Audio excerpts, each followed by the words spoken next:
Justine Veil. À l'heure des vacances de printemps, on vous emmène maintenant en voyage, paysages grandioses et fascinants, décors impressionnants.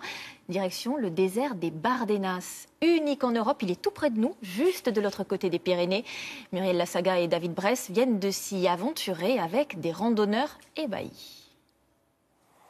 Il a des airs d'ouest américain, des accents de rives africains. C'est le désert des Bardenas, tout près de chez nous, juste de l'autre côté des Pyrénées. Un territoire perdu, aux allures parfois reptiliennes, façonné d'argile et de grès.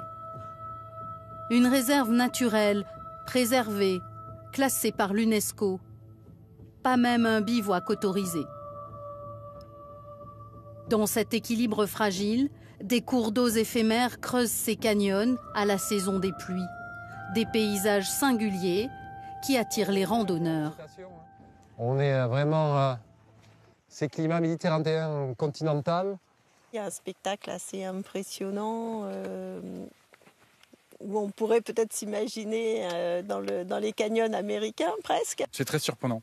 Ouais, je ne pensais pas du tout que ça existait. Voilà. Ah, j'adore, c'est magnifique. Des couleurs, des paysages, des coupés de tout là.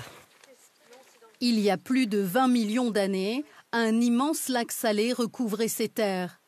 Lentement, l'eau, le vent ont sculpté ces roches de sédiments, comme celle-ci, l'emblème des Bardenas. Bon, le voilà, Cassil de Tierra.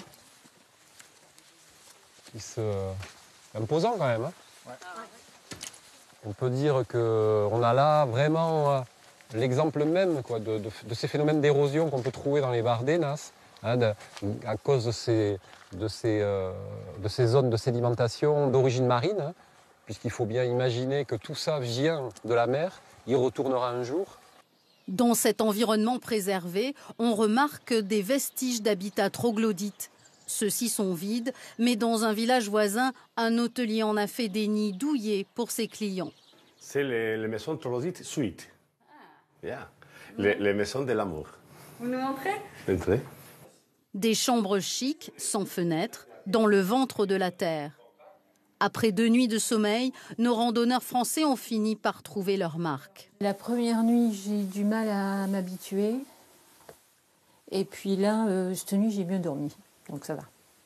Le corps s'habitue. Une nouvelle fois, les randonneurs s'apprêtent à sillonner le désert, à pied. Mais cette réserve naturelle se parcourt aussi à vélo, souvent à moto, précisément pour vivre ce genre d'instant unique. C'est la clôture de nos vacances pratiquement. Et c'est un endroit assez magique. Au soleil couchant, des rochers d'argile taillés comme des châteaux se dessinent. Dans quelques millions d'années, à force d'érosion, il n'en restera plus rien.